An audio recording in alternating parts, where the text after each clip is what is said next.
All right, we're going to do 2 different pick sixes here. You are going to do the 6 best things about the Broncos game yesterday. Okay. And I'm going to do the 6 worst things about the Broncos game yesterday. Okay. Who's first?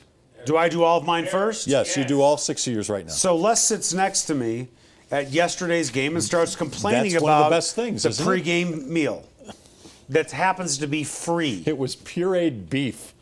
I So- don't even know. It was like Gerber's, somebody said. Okay. It was horrible. Okay, so my number 6 thing, Yeah. positive thing about the Broncos game, Les did not get sick from the press Well, box you were food. assuming that. I did go home later that night and I hurled my guts out. It's quite a picture you just painted. Kidding. Just kidding. Number 5, David Bruton was resilient, got called for that pass interference. 3 plays later, knocks the ball out. Darian Stewart picks it up. And David Bruton's not a starter, doesn't get a lot of time playing in that position. I thought he was arguably the player of the game. Maybe not for all 60 minutes, but when he played. You can make a case for Talib, too. Number 4, Manning didn't go after me at his press conference. That was a positive, because he went after just about everybody else. I can't remember. What question did you ask him? Nothing important. No? It's a throwaway. Number 3, the defense dominated. That's an obvious one. Number 2, positive, Raheem Moore was not on the field in the final minute. Very important. Because if I would have saw him, pulling a Walt Frazier, or who was it that came out for the Knicks? Was it not Walt Willis Frazier? Reed. If I saw him doing a Willis Reed, that would have been super bad. And number 1, the most positive, the Broncos won.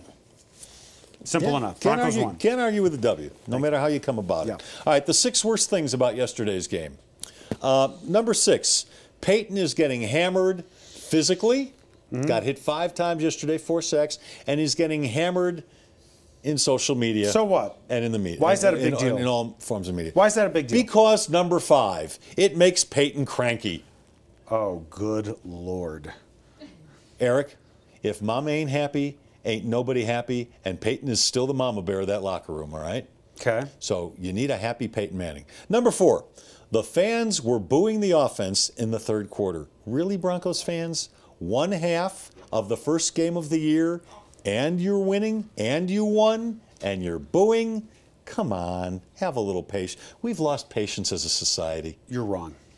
Why am I wrong? You have a right to go out there. You don't have a right. I didn't say you don't have a right to boo. You don't have I'm a right- saying you might be booing a little too soon. No, the offense was putrid. It was super bad. And the fans have a right to do that. I don't think you have a right to start cussing and then you have a 5-year-old in front of you. I don't think you have a right to do that. I don't think you have a right to spill a beer on somebody else. But if you're paying that kind of money for that kind of product, you have a right to voice your opinion. Okay, this is my pick 6. Number 3.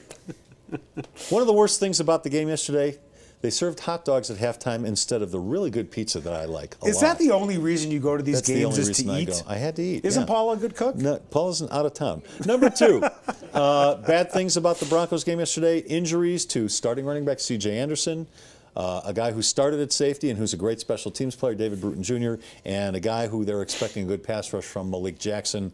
Still wondering if any or all 3 will be playing on Thursday night against Kansas City.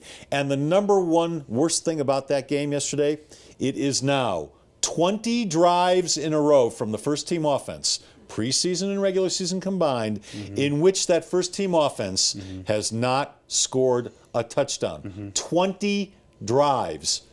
Do you think that's ever happened to Peyton Manning in any level of football he's played? Probably not. From the pros all the way down to Pop Warner, 20 drives without a touchdown for the first string offense. When you go to buy a car, what do you really want? You probably want a lot of cars to choose from. And you want the dealership's best price. Not some starting price or target price, the best price. And you want it immediately, not after hours of negotiating. And you want a salesperson who doesn't get paid more if you spend more. Because, well, you don't want to spend more. Well, you're in luck. John Elway wants all of those things too. Better yet, John Elway wants you to have all of those things too. Come see us or click on johnelwaychevrolet.com.